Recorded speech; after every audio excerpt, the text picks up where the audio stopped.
kepada kita ini mundur. Ayah pro sudah tahu dia kata berjuang nasib rakyat Aceh ini. Katanya kata sinyal ini aja. Di Jakarta tahu ya dengan KPK, kenapa KPK apa ini tahu ya kenapa betul-betul berjuang. Masih hasilnya. Sudarlun, puluhan orang dari Aliansi Pemuda Aceh Menggugat atau APAM melakukan demo di kantor DPR Aceh Jumat 26 November 2021. Kedatangan demonstran untuk mendesak kepada semua stakeholder fokus mementingkan kesejahteraan masyarakat Aceh agar terciptanya iklim kedamaian. Pendemo juga meminta DPRA dan Gubernur Aceh agar menyusun anggaran 2022 yang berpihak kepada masyarakat sehingga diharapkan dapat menurunkan angka kemiskinan di Aceh.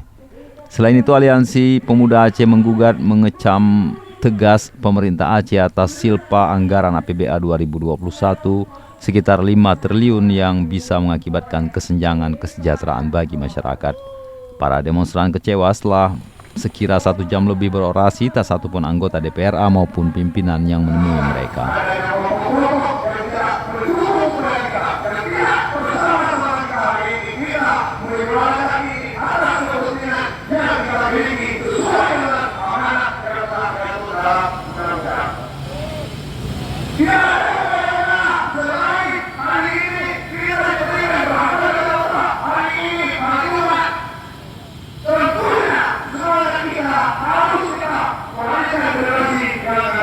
Kalau misalnya dewan tidak pilih, maka kita akan menunggu sampai jam 9:30 karena ini hari Jumat. Kita menunggu dewan untuk mengajukan, maka besok kita akan turun lagi ke lapangan, akan turun lagi dengan masa yang lebih banyak. Kita mengecam itu. Kita mengecam itu bahwa kami bukanlah kelompok yang tidak mempunyai visi dan misi. Kami adalah kelompok yang dengan semangat berjuang dengan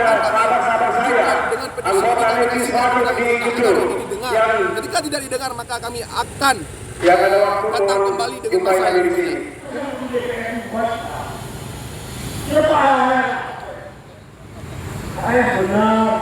Dari Banda Aceh, Asnawi Lui, Serambion TV.